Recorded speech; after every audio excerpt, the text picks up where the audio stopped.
कार्यक्रमका साथमा NCC bank, your business bank. Kumari bank limited, सबैका लागि सधैँका लागि। सेन्चुरी कमर्सियल बैंक लिमिटेड, जनता बैंक नेपाल लिमिटेड, सुदृढ, विश्वसनीय र गतिशील। साङ्ग्रिला डेभलपमेन्ट बैंक, स्थानीय विकासको आधार। नमस्कार, कार्यक्रममा यहाँहरूलाई स्वागत छ। दोस्रो संविधान सभाले पनि तोकिएको समय माघ 8 मा संविधान जारी गर्न नसकेपछि मुलुकले हासिल गर्ने अपेक्षित आर्थिक वृद्धि हुनेमा आशंका उत्पन्न हुन थालेको छ, जसबाट निजी क्षेत्रले गर्ने लगानीमा थप अन्योलता छाएको छ। उता अमेरिकी राष्ट्रपति बाराक ओबामाले अमेरिकामा रहेको वित्तीय सङ्कट अन्त्य भएको घोषणा गर्नुभएको छ। आजको कार्यक्रममा हामी कागजी प्रक्रियाको ढिलाइका कारण पुँजीगत खर्च बढ्न सकेन, 10 वर्षे पर्यटन रणनीति तयार, राष्ट्रिय वाणिज्य ब्याङ्कको स्वर्ण जयन्ती लगायत साताका अन्य आर्थिक गतिविधिहरू लिएर प्रस्तुत भएका छौँ। आउनुहोस् आजको कार्यक्रम सुरु गरौँ। चालु आर्थिक वर्षको आधा समय बित्दा कुल बजेटको 26.2% मात्र बजेट खर्च भएको छ। समीक्षा अवधिमा पुँजीगत खर्च 12.6% भएको छ। अपेक्षाकृत रूपमा पुँजीगत खर्च गर्न नसकिए पनि गत वर्षको तुलनामा चालु आर्थिक वर्षको पुँजीगत खर्चमा वृद्धि आएको छ। यता सरकारले पुँजीगत खर्चको प्रभावकारी कार्यान्वयनका लागि अर्थ मन्त्रालय र राष्ट्रिय योजना आयोगको सहकार्यमा एक टोली गठन गरेको छ। प्रस्तुत छ एक रिपोर्ट।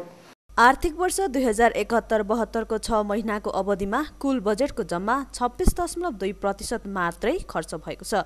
चालु आर्थिक वर्षका लागि सरकारले कुल 6 खर्ब 18 अर्ब 10 करोड रुपैयाँको बजेट प्रस्तुत गरेको थियो, जसमा पुस मसान्तसम्ममा 1 खर्ब 61 अर्ब 94 करोड रुपैयाँ मात्रै खर्च भएको अर्थ मन्त्रालयले बताएको छ। 6 महिनाको अवधिमा अर्थात् पुस मसान्तसम्म चाहिँ नि जम्मा 26.2% भनेको चाहिँ नि 1 खर्ब 61 अर्ब 94 करोड चाहिँ नि खर्च भएको छ। र यसमा पनि हामीले 3वटा मुख्य शीर्षकहरू भनेर गर्छौँ। त्यसमा खर्चका प्रकारहरूमा एउटा चालु खर्च हुन्छ, त्यसमा चाहिँ नि 1 खर्ब 23 अर्ब 49 करोड खर्च भएको छ, जुन चाहिँ नि 31% हो विनियोजनको। त्यसै गरी पुँजीगत खर्च, जसले चाहिँ हामी बेसिकल्ली भन्दाखेरि विकास खर्च भनेर बुझ्छौँ, जसले चाहिँ नि पुँजी निर्माण गर्छन् र पुँजी निर्माणले नै देशको चाहिँ नि आर्थिक अवस्थाको कुरोहरू, यसमा चाहिँ नि भोलि पुँजी निर्माण भइसकेपछि विकास निर्माणका कामहरू कसरी अगाडि बढ्छ भन्ने देखाउँछ। यो खर्चको प्रतिशत चाहिँ अलिक कम नै छ। अहिलेसम्म विनियोजनको जम्मा 12.6% भनेको 14 अर्ब 70 करोड मात्रै खर्च भएको छ। र त्यसबाहेक अर्को चाहिँ नि हामीले यो वित्तीय व्यवस्था अन्तर्गत भनेर सरकारले गर्ने लगानीका कुरोहरू, सरकारले ऋण लगानी, सेयर लगानी गर्ने कुरोहरू यस्तो, अनि सरकारले लिएका ऋणहरू तिर्ने सन्दर्भमा चाहिँ जुन सामा भुक्तानीका कुरोहरू हुन्छन् त्यो भुक्तानीको कुरोहरू गर्छौँ। त्यसमा चाहिँ 23.2% खर्च भएको छ।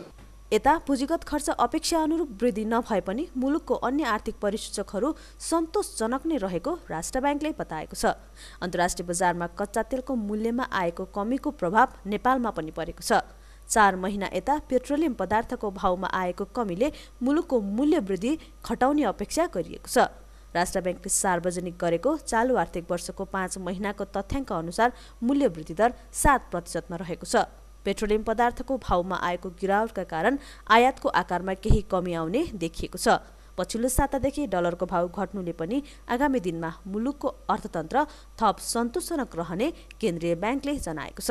मौद्रिक केही परिसूचकहरूमा अहिले वित्तीय प्रणालीमा जुन तरलता छ, त्यो तरलता चाहिँ अब केही हदसम्म कर्जाको रूपमा रूपान्तरित भइसकेको पनि छ।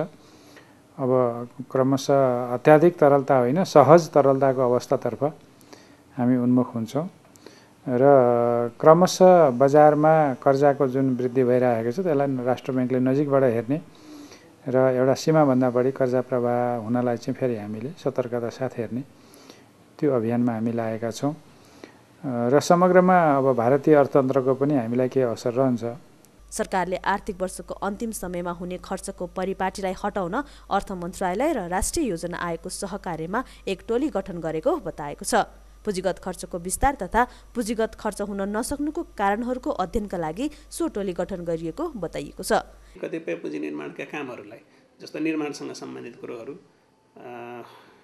त्यसको लागि चाहिँ जुन कुरोहरू हुन्छ विकास कार्यक्रमहरूसँग सम्बन्धित त्यसको ठेक्कापट्टा लाग्ने, त्यसका चाहिँ नि ठेकेदारहरू छनौट गर्ने अनि त्यसपछि कार्य आरम्भ गर्ने, यो सबै गर्दाखेरि चाहिँ केही समयहरू लाग्छ। र पहिलो चौमासिकको अवधि भनेको यी सबै कुरोको लागि कागजी प्रक्रिया मिलाउनको लागि हुन्छ र त्यसपछि ठेक्कापट्टा लागेपछि अब कामले गति लिन्छ र त्यसपछि पुँजी निर्माणका खर्चहरू हुने र त्योसँग सम्बन्धित चाहिँ चालु खर्च पनि हुन्छ भन्ने चाहिँ एउटा अनुमानमा चाहिँ हामी छौँ। हामीले चाहिँ नि केही ठुला मन्त्रालयहरू, ठुला भन्नाले पुँजीगत खर्च धेरै भएका मन्त्रालयहरू जसले चाहिँ विकास निर्माणसँग प्रत्यक्ष सम्बन्ध राख्छन्, ती मन्त्रालयहरूमा चाहिँ नि अर्थ मन्त्रालय र राष्ट्रिय योजना आयोग दुईटा मिलेर एक हिसाबले मिसन नै गयौँ। के कारणले चाहिँ खर्च भइरहेको छैन, त्यो खर्च हुनको लागि चाहिँ हाम्रो तर्फबाट के कस्ता सहजीकरणहरू गरिदिनुपर्छ र खर्च हुँदैन भनेदेखि त्यसैलाई चाहिँ नि फेरि विनियोजन त अर्कोतिर पनि गर्न सकिन्छ नि, अर्कोतिर चाहिँ रिएलोकेट गर्नलाई चाहिँ के गर्नुपर्छ, त्यो गर्ने ठाउँहरू छ कि छैन, मन्त्रालयभित्रैका कार्यक्रमहरूमा फेरि विनियोजन गर्नुपर्ने हुन्छ कि अथवा चाहिँ मन्त्रालयले चाहिँ खर्च गर्न सक्दैन भनेदेखि अन्यत्र मन्त्रालयहरूमा पनि सार्न सकिन्छ जहाँ चाहिँ साँच्चैकै खर्च गर्न सकिन्छ। त्यो अवस्था के छ भनेर चाहिँ हामी यस्ता मन्त्रालयहरूमा चाहिँ गएका छौँ। यस्तै संसदका 3वटा समिति, अर्थ समिति, विकास समिति र कृषि तथा जलस्रोत समितिको संयुक्त बैठकले चैत्र मसान्त भन्दा उता कार्यक्रम संशोधन नगर्ने र रकमान्तरण पनि नहुने निर्णय गरेको छ। यसको मतलब अब चैत्र मसान्तसम्ममा काम सुचारू नहुने आयोजनाहरूको काम यस आर्थिक वर्षमा हुन सक्दैन भन्ने हो।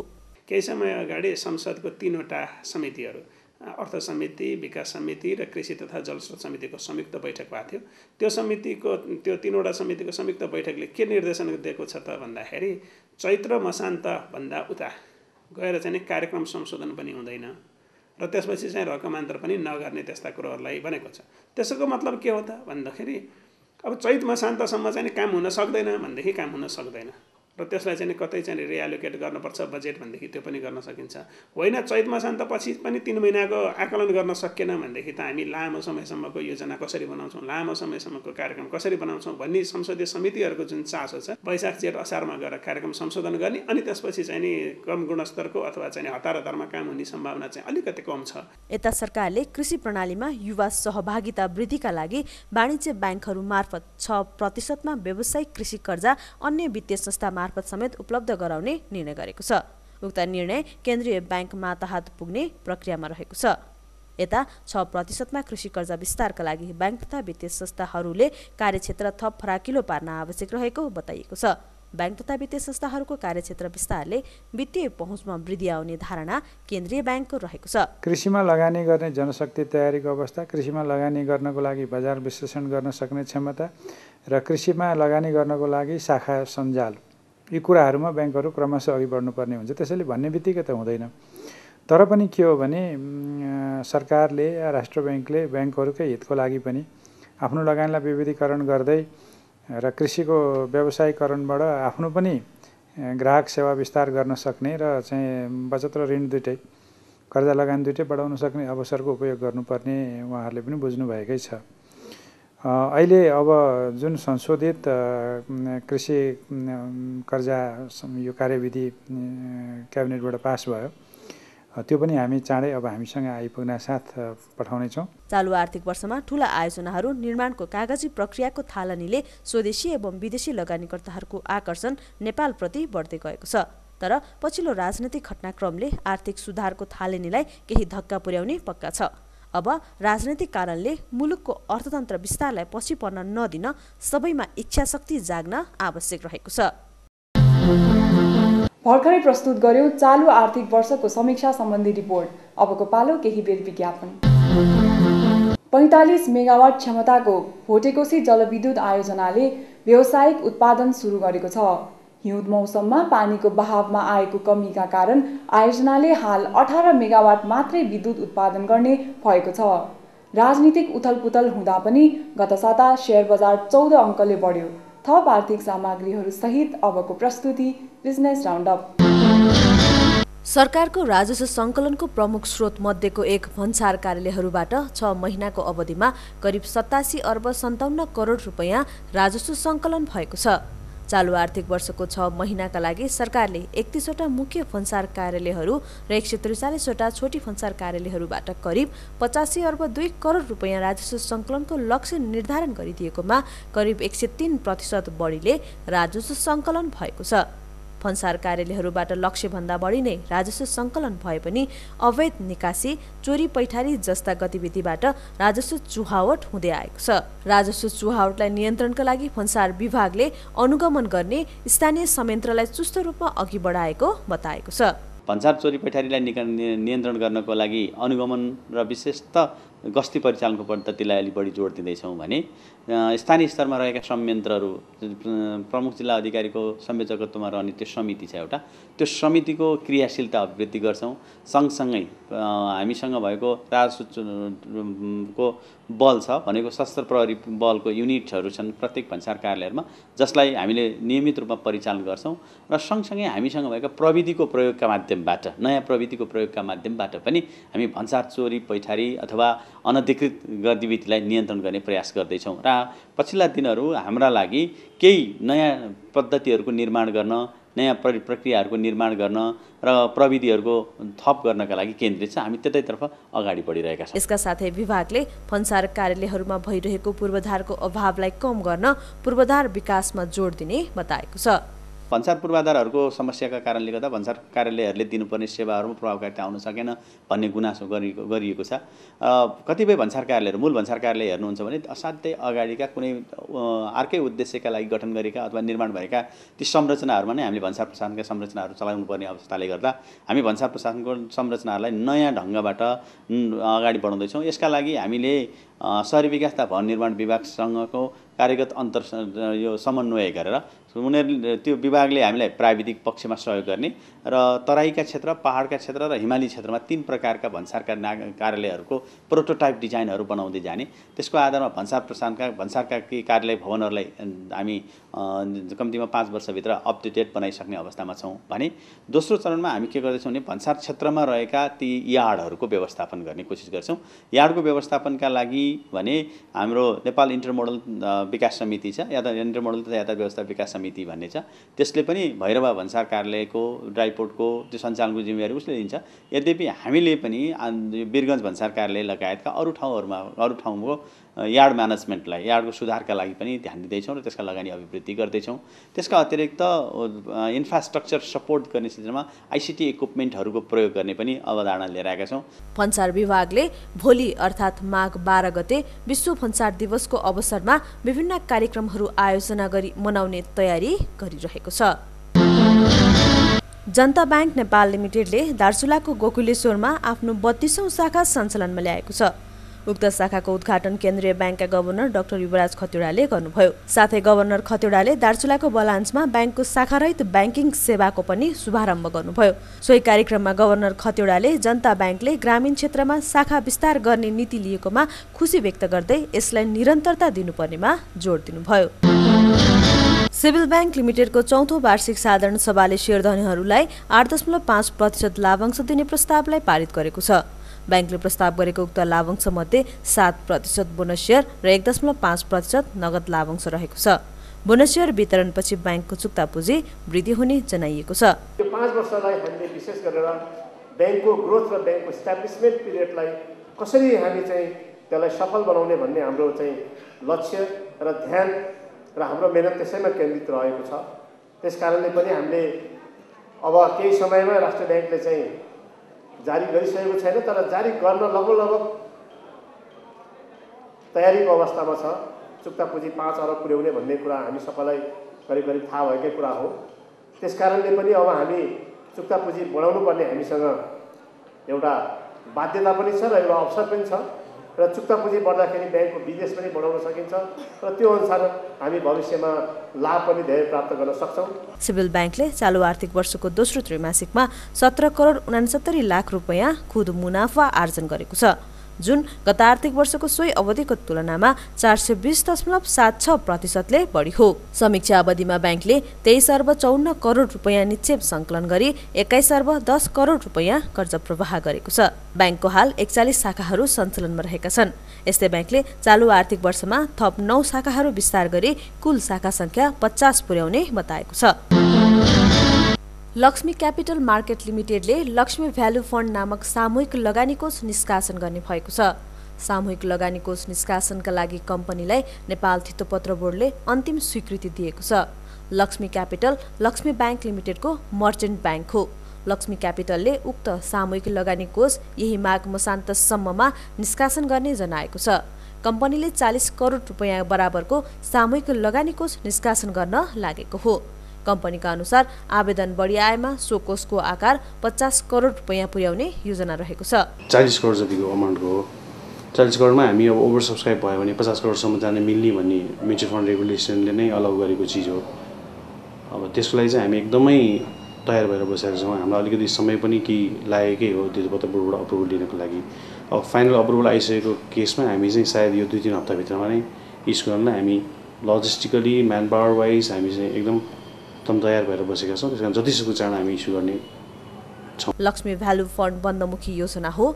यस योजनाको प्रति इकाइ मूल्य 10 रुपैयाँ रहेको छ। यसअघि कम्पनीले निष्कासन गर्ने भनेको यस योजनालाई इक्रा नेपालले एएमसी क्वालिटी 3 दिएको थियो। म्युचुअल फन्ड भनेको नै पेटी इन्भेस्टर्स साना लगानीकर्ताहरूको लागि बनाइएको स्किम हुन्छ। अब हामी चाहिँ पहिलादेखि नै पोर्टफोलियो म्यानेजमेन्ट सर्भिसेस भनेर लास्ट 4-5 इयर्सदेखि नै हामी त्यो काम गरिरहेका छौँ। त्यस कारण हाम्रो चाहिँ रिसर्च टिम पनि अलिकति स्ट्रङ नै छ।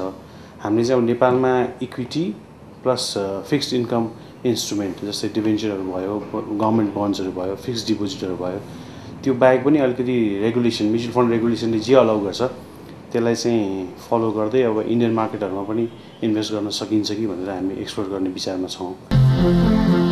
कार्यक्रम अझै बाँकी नै छ, अहिलेलाई छोटो ब्रेक। राष्ट्रिय वाणिज्य ब्याङ्क स्वर्ण वर्षमा प्रवेश गरेको छ। सरकारको स्वामित्वमा रहेको यस ब्याङ्कले आगामी दिनमा वित्तीय सेवा तथा सुविधा मार्फत वित्तीय पहुँच र समावेशितालाई वृद्धि गर्न रणनीति तयार गरेको छ। छोटो रिपोर्ट। अर्थमन्त्री डाक्टर रामशरण महतले मुलुकमा ठूला परियोजनाहरू निर्माणको प्रक्रियामा रहेकाले ब्याङ्क तथा वित्तीय संस्थाहरूको लगानी त्यस्ता परियोजनामा जान आवश्यक रहेको बताउनु भएको छ। उक्त कुरा अर्थमन्त्रीले राष्ट्रिय वाणिज्य ब्याङ्कको स्वर्ण जयन्तीको अवसरमा बताउनु भएको हो। अर्थमन्त्रीले राष्ट्रिय वाणिज्य ब्याङ्क सरकारी स्वामित्वमा सञ्चालनमा रहेकाले महत्त्वकांक्षी परियोजनाहरूमा ब्याङ्कले लगानी बढाउन जोड दिनुपर्ने बताउनुभयो। यस्तै यस ब्याङ्कको शाखा सञ्जाल ग्रामीण क्षेत्रमा विस्तार भएकाले कृषि क्षेत्रमा कर्जा प्रवाहमा समेत जोड दिन आवश्यक रहेको अर्थमन्त्रीको धारणा थियो। ब्याङ्कलाई एउटा विकासको लागि लिडिङ सेक्टरको रूपमा विकसित गर्ने, कसरी बढी से बढी लगानी गर्ने, लगानीमा शिथिलता नआओस्, लिक्विडिटी घटोस् र साथसाथै मैले अरू भनेको पुराना बन्द भएका ब्रान्चेसहरू रिस्टोर गर्ने काम लगायतका कामहरूमा तपाईहरू अगाडि बढ्नुपर्छ। वाणिज्य ब्याङ्कका शाखाहरू देशका विभिन्न भागहरू छन्। अरू ब्याङ्कको तुलनामा तपाईहरूको एडभान्टेज पनि छ, किनभने ग्रामीण क्षेत्रमा अन्य ब्याङ्क निजी क्षेत्रका ब्याङ्कहरूभन्दा तपाईहरूसँग बढी छ। त्यसकारण चाहिँ नै अब कृषि व्यावसायिक कृषिमा बढी से बढी लगानी होस्। नेपालमा आर्थिक क्रान्ति गर्ने एउटा मूल आधार कृषि क्षेत्र हो। माघ 10, 2022 सालमा स्थापना भएको राष्ट्रिय वाणिज्य ब्याङ्क 50औं वर्ष प्रवेशको अवसरमा आयोजित कार्यक्रमको उद्घाटन राष्ट्रपति डाक्टर रामवरण यादवले गर्नुभएको थियो। 50औं वर्ष प्रवेशको अवसरमा ब्याङ्कले यस वर्षलाई स्वर्ण जयन्ती वर्षको रूपमा मनाउने भएको छ। ब्याङ्कको सेवा तथा सुविधा मार्फत वित्तीय पहुँच र समावेशितालाई अभिवृद्धि गर्न ब्याङ्कले स्वर्ण जयन्ती वर्ष मनाउने भएको हो। ब्याङ्कले आफ्नो संस्थागत सुशासनलाई थप प्रभावकारी बनाई सेवाग्राहीहरूलाई आधुनिक ब्याङ्किङ सेवा दिने योजना बनाएको छ। ब्याङ्कको हाल पुँजी पर्याप्तता तोकिए बमोजिम पुगेकाले साधारण सेयर निष्कासनको समेत तयारी गरिरहेको छ। नेपाल सरकार केन्द्रीय ब्याङ्कको पहलमा मुख्यतः विश्व ब्याङ्कको सहयोगमा जुन वित्तीय क्षेत्र सुधार कार्यक्रम मार्फत यसले एउटा नयाँ जीवन प्रारम्भ गरेर जुन यो अहिलेको अवस्थामा आइपुगेको छ र यो एक किसिमको फुल फ्लेज ब्याङ्क अथवा राष्ट्रिय ब्याङ्कको यो पुँजी पर्याप्ततासम्म पुगी हामी अहिले चाहिँ यो स्वर्ण जयन्ती एउटा स्वस्थ ब्याङ्क भएर स्वर्ण जयन्ती जुन मनाउन लागेका छौँ। स्वर्ण जयन्ती वर्षदेखि ब्याङ्कले ग्राहक सेवालाई केन्द्रबिन्दु बनाई विशेष सुधारका कार्यक्रमहरू अगाडि ल्याएको छ। यसै क्रममा ब्याङ्कले संस्थागत सुशासन, ग्रामीण नेपाली जनतालाई आधुनिक ब्याङ्किङ सेवा पुँजी संरचनामा सर्वसाधारणको सहभागिता, विशेष कर्जा हासिल योजना, कर्जा लगानीमा उल्लेख्य वृद्धि, शाखा कार्यालयका पुनर्स्थापना, विद्यार्थी लक्षित सेवा, लघुवित्तको विस्तार जस्ता सुधारका कार्यक्रमहरू प्रभावकारी कार्यान्वयनमा जोड दिइनेछ। समावेशी ब्याङ्किङलाई साकार पार्न मोबाइल ब्याङ्किङ, कृषि ब्याङ्किङ, विपन्न वर्ग ब्याङ्किङलाई अभियानकै रूपमा सञ्चालन गर्दै आम नेपालीमा ब्याङ्किङ बानीको विकास गर्न वित्तीय साक्षरता अभियान सञ्चालन गरिनेछ। यस ब्याङ्कले कृषि क्षेत्रको विकासका लागि युवा कृषकहरूलाई 5% ब्याजमा कृषि कर्जा उपलब्ध गराउँदै आएको छ। यस्तै ब्याङ्कले ज्येष्ठ नागरिक तथा एकल महिलाहरूलाई निक्षेपमा प्रचलित ब्याज भन्दा 0.5% बढी ब्याज दिने बताएको छ। ब्याङ्कले हरियाली प्रवर्धनका लागि प्रभावकारी कार्यक्रमहरू सञ्चालनका साथै विभिन्न सामाजिक कार्य समेत गर्ने बताएको छ। तथा सुशासन तथा ग्राहक सेवा अन्तर्गत ग्राहकका गुनासाहरू 24 घण्टा सङ्कलन निम्ति ब्याङ्कका सबै कार्यालयहरूमा गुनासो इकाइ गठन गरिनुका साथै टोल फ्री नम्बरको व्यवस्था गरेका छौँ। यसको प्रभावकारी कार्यान्वयन सुनिश्चित गरी ग्राहक सेवालाई थप परिष्कृत गराउनेछौँ। ब्याङ्किङ सेवालाई छिटो छरितो ग्राहकमागी बनाउन टेलर सिस्टमलाई प्रभावकारी रूपमा कार्यान्वयन गर्दै जानेछौँ। इलेक्ट्रोनिक ब्याङ्किङ सेवा विस्तार गरी मोबाइल चार्ज गर्ने, फन्ड ट्रान्सफर गर्ने, चेकबुक अनुरोध गर्ने, ब्यालेन्स जानकारी लिने, विद्युत पानी महसुल, टेलिफोन महसुल जस्ता उपयोग सेवाको शुल्क मोबाइलबाटै तिर्न सकिने व्यवस्था कार्यान्वयनमा ल्याउनेछौँ। राष्ट्रिय वाणिज्य ब्याङ्कको स्वर्ण जयन्तीको अवसरमा ब्याङ्कले संस्थागत सामाजिक उत्तरदायित्व कार्यक्रम अन्तर्गत रक्तदान कार्यक्रम सञ्चालन गरेको थियो। यस्तै ब्याङ्कले यस वर्षदेखि सञ्चालन गरेको राष्ट्रिय वाणिज्य ब्याङ्क पत्रकार पुरस्कारबाट 2 आर्थिक पत्रकार कुबेर चालिसे र कृपक शर्मा सम्मानित भएका छन्। हाल ब्याङ्कको 68 जिल्लाहरूमा 159 शाखाहरू सञ्चालनमा रहेका छन्। ब्याङ्कको हाल 28 स्थानमा शाखारहित ब्याङ्किङ सेवा, 80 स्थानमा एटिएम सञ्चालनमा रहेका छन्। ब्याङ्क चालु आर्थिक वर्षको दोस्रो त्रैमासिकमा 3 अर्ब 78 करोड रुपैयाँ मुनाफा आर्जन गर्न सफल भएको छ। समीक्षा अवधिमा ब्याङ्कको निक्षेप सङ्कलन 102 अर्ब 54 करोड रुपैयाँ र कर्जा प्रवाह 65 अर्ब रुपैयाँ रहेको छ। ब्याङ्कको हाल चुक्ता पुँजी 8 अर्ब 58 करोड रुपैयाँ पुगेको छ। राष्ट्रिय वाणिज्य ब्याङ्कको 50औं वार्षिकोत्सव स्वर्ण जयन्तीको शुभ अवसरमा हामी हाम्रा समस्त ग्राहक वर्ग र शुभेच्छुकहरूमा ब्याङ्क प्रति देखाउनु भएको सद्भाव र सहयोगको निम्ति हार्दिक आभार प्रकट गर्दै आगामी दिनमा पनि निरन्तर आधुनिक, सुरक्षित, गुणस्तरीय र विश्वासिलो सेवा प्रदान गर्दै जाने प्रण गर्दछौँ। राष्ट्रिय वाणिज्य ब्याङ्क लिमिटेड। कार्यक्रम अझै बाँकी नै छ। प्रकृति र संस्कृतिको अद्वितीय सम्मिश्रण रहेको हाम्रो मुलुकमा पर्यटन क्षेत्रको सम्भावनालाई राष्ट्रिय प्राथमिकतामा राख्न थालिएको छ। कुनै पनि स्थानमा थोरै पुँजी, थोरै जना र थोरै समयमा लाभ लिन सक्ने अवस्था हुँदाहुँदै पनि त्यस अनुरूपको लगानी पनि ल्याउन नसकिएको र त्यसबाट प्रतिफल पनि लिन नसकेको अहिलेको अवस्थालाई मध्यनजरमा राखेर पर्यटन क्षेत्रको योगदानलाई डबल गर्ने, रोजगारी वृद्धि गर्ने गरी राष्ट्रिय पर्यटन रणनीतिक योजना ल्याउने तयारीमा सरकार रहेको छ। अहिले भइरहेको पर्यटन क्षेत्रको योगदानलाई डबल गर्ने, रोजगारी पनि वृद्धि गर्ने किसिमले यो पर्यटन रणनीति योजना ल्याउनुपर्छ भन्ने महसुस भइरहेको थियो। अब हुन त हाम्रो पर्यटन क्षेत्रको छुट्टै एउटा हिसाब भनेर न, त्यसलाई हामीले टुरिज्म सेटेलाइट एकाउन्ट भन्छौँ। त्यो नभएकोले के कति योगदान छ भन्ने कुरा पनि अहिले हामीसँग छैन। तथापि धेरै कम नै छ, जस्तो जिडिपीमा 2-3% मात्रै योगदान छ, विदेशी मुद्रामा 14% मात्रै योगदान छ र त्यस्तै रोजगारीको क्षेत्रमा पनि एकदमै करिब 2 लाख जति हैन यस्तो अवस्था छ भन्ने अनुमान गरिन्छ। यी सबै कुरालाई हामीले डबल अझ त्योभन्दा पनि अर्थतन्त्रमा एउटा चाहिँ देखिने गरी योगदान दिन सक्ने बनाउनको लागि एउटा रणनीति योजना तयार गर्नु जरुरी थियो। त्यही हिसाबले हामीले चाहिँ यो योजना तयार गर्ने पृष्ठभूमि भएको र गरेका छौँ। पर्यटन व्यवसायको वातावरण बनाउन तथा हाम्रा सम्पदाहरूको प्रचार प्रसार गराउनका लागि यो रणनीतिक योजना ल्याउन लागि बताइएको छ। उक्त योजना सन् 2015 देखि सन् 2024 सम्म लागू हुनेछ। पहिलो 5 वर्ष योजना कार्यान्वयनका लागि पूर्वाधार विकासमा खर्चिने बताइएको छ। प्रोडक्ट डेभलपमेन्ट गर्ने, यसलाई पर्यटन उपज भन्छ कि, त्यसलाई एक्टिभिटिज भनेर बुझ्दा पनि हुन्छ, विकास गर्ने। त्यसपछि त्यसको चाहिँ ब्रान्डिङ र मार्केटिङ गर्ने र त्यसलाई अब कसरी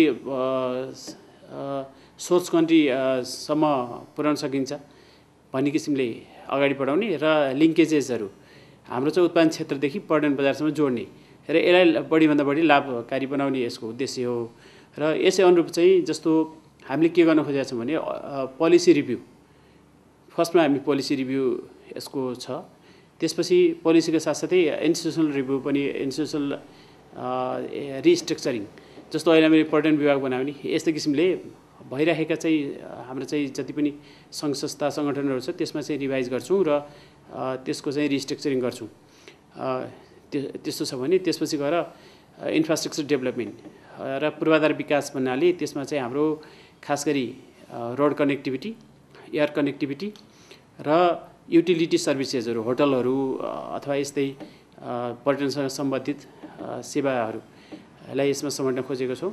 र त्यो चौथो महत्त्वपूर्ण कुरा भनेको हाम्रो चाहिँ ह्युमन रिसोर्स डेभलपमेन्ट। नेपालको पर्यटन क्षेत्रमा निजी क्षेत्रले नेतृत्वदायी भूमिका निर्वाह गरेको कुरालाई नकार्न नसकिने बताइएको छ। उक्त रणनीतिक योजना बनाउँदा निजी क्षेत्रका विभिन्न सङ्घ संस्थाहरूको पनि सुझाव लिएको जानकारी दिइएको छ। प्राइभेट सेक्टरका अग्रणी संस्थाहरू जस्तो ट्रेकिङ एसोसिएसन छ, टान होइन, त्यसपछि नाटा, जस्तै होटल एसोसिएसन, अब त्यस्तै अब जल सम्बन्धी ऱ्याफ्टिङको एसोसिएसन छ, माउन्टेनरी एसोसिएसन छ, आदि इत्यादि जति पनि हुनुहुन्छ सबैको नाम यहाँ लिनु सम्भव छैन। उहाँहरू चाहिँ दर्जनौँ संस्थाहरू छन् हाम्रा, उहाँहरूसँग हामीले एकदमै सहकार्य गरेर यो ल्याएका छौँ र यहाँ हामीले यो बढीभन्दा बढी लागू गर्न सकिने किसिमको होस् भन्ने किसिमले पनि काम गरेका छौँ। त्यसका चाहिँ प्राइभेट सेक्टरले गर्न सक्ने क्षेत्रमा उहाँहरूलाई नै छोड्दै हामी जाने हो। यसै नीति अनुरूप हामीले अहिले जस्तो होटल क्षेत्रहरू पुरै उहाँहरूले गर्नुहुन्छ, त्यसमा हामीले सरकारले सहजीकरण काम गरिदिन्छ। जस्तो हामीले दर्ता गर्न अहिले प्रोत्साहन गरिराखेका छौँ। दर्ता गरेर आइराख्नु भयो भने उहाँलाई हामी चाहिँ भन्सार छुटहरूको व्यवस्था छ।